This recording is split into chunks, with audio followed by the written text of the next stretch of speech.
Hey kids, welcome to another episode of Random Tuesdays.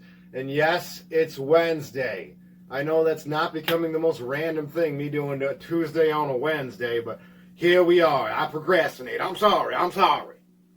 Anyway, today's story is my bat story. Now, I don't mean bat like Negan using his baseball bat.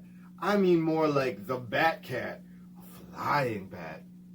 Now, bats are inherently a little scary, but at 3:30 in the morning, when you're old and you go to bed at 10 p.m., it's crazy. It's bananas. And the way it happened was Jen and I were sleeping. We're sound asleep. And around 3:30 in the morning, our cat Frank is losing his mind in our bedroom. And it wakes Jen up because that won't wake me up. I sleep like a corpse. So Jen, trying to wake me up, operating a jackhammer right next to my head. Hey, I think there's something in here. Frank's trying to get something. I was like, okay.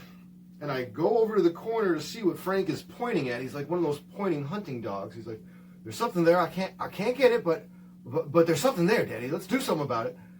And I get real up close to it, and that's when I realize that it's a freaking bat. It is a bat in my bedroom at 3:30 in the morning. So I freak out. And then it freaks out and it flies into the closet. Now Frank, all right, well, let's do this. He comes on and he's pointing at it again. It's in the closet, Daddy. I was like, I'm well aware. Now, at this point, I relay to Jen what we're dealing with. Now, I know she loves me. I know she's got my back, no matter what happens.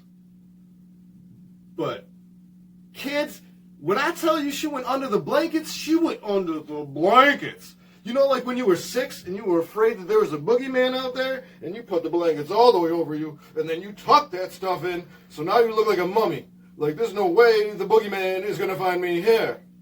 That was her moment. Her retreat was into this mummy-like cocoon in the blanket and stayed there until it was dealt with. Now, I don't know how to get a bat out of a house, let alone out of a closet. So what I do is I immediately grab a Wegmans bag, because I feel like I'm going to be able to, just do one of these and get it. Like I'm like SpongeBob jellyfishing, you know what I mean? I was going to do one of these and just hold the bag. And that was my plan. Now, when I got up and tried that, it quickly, revealed itself that my plan was just doo-doo. It wasn't going to work out at all. I tried. And it got crazy, and then the bag just off out of my hands, like in American Beauty when it's just floating down and then dancing. But I did that noise, and I was scared. Now in this closet, it's all Jen's high-heeled shoes. And people, I'm not proud of this one. I'm not proud of it at all. I panicked and I grabbed one of them high-heeled shoes and I pulled it on up like, oh my God, I ain't going down like this, and I saw its face, the bat's face, and he looked scared. I mean, he was so cute, and he looked scared, and he wasn't scary anymore. So I was like, I can't bludgeon this thing to death with one of Jen's shoes. So I put it down, and I went downstairs, took a moment to collect myself, and I grabbed a Tupperware and then a Tupperware top. I'm like, man, we're gonna do this like we used to do with like grasshoppers when we were kids. So I go in there. I still see him. He's in the closet. He's still scared. He looks like a little version of my black cat, Frankie, just with wings. So scared, and I didn't want to hurt him at all. At that point, now I've got my sentences with me. My senses with me. I've always had my sentences, Anywho, I put it over him, and that's when he comes from this little thing into a pterodactyl inside that thing. He's just whipping around, banging into the Tupperware thing. Now, I still got him on the shelf. I still got to do the whole slide him off and then put the top thing on. Now, I was scared out of my mind. And, it went from like, oh, you poor thing, to, oh, my God, this thing's going to kill me again. But I slid it off control and put the top on. Now, I'm doing this like Ace Ventura when he had it. You know what I mean? In the second Ace Ventura, he's running around with that bat like this. And that's how I was running. I took it out of the bedroom, down the stairs, as I see one of my other cats, who's less brave, just hanging out at the bottom of the stairs like, oh, hey, you need some help? Man, where were you? Frank was up there helping me, not you. And then I don't know what to do. So I open the front door. I still got him. And I run out into the middle Now I live in a townhouse, and there's like this little driveway in between all the other townhouses. And I run out in the middle of the driveway and just release this bat into the sky. Now later on I find out, you know what I mean, that you're not supposed to do that, but in my opinion, he was born free, he's going to live free.